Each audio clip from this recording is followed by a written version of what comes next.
Біздің қазағымызда ата бабамыздан келе жатырған салт дәстүрлер бар. Бұрын жақсы көрем, махаббат демей та бір-бірін атастырып үйлендірген. Үйленгеннен кейін бір-бірін сыйлап, салт дәстүрге бағынып, жақсы жанұя болып кеткен. Қазіргі сол біздің ата әжелеріміз, ақсақалды ата, ақ жаулықты ана болып, көптеген ұрпақтар тәрбиелеп отыр.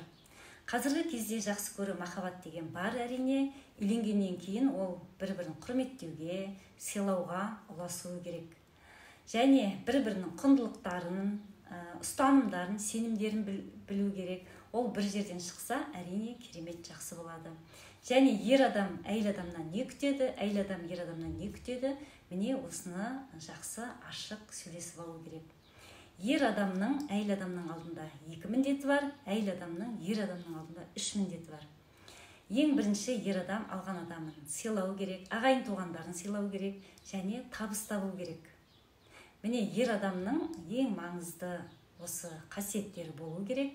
Және әйел адам ерін сыйлау керек, ер азаматын, және ағайын туғандарын, әке-шешесін сыйлау керек, ұрпақ әкелу керек. Үшіншісі күнделікті тұрмыстық жағдайды жасап білу керек. Міне осы кезде кереметтей отбасы болады.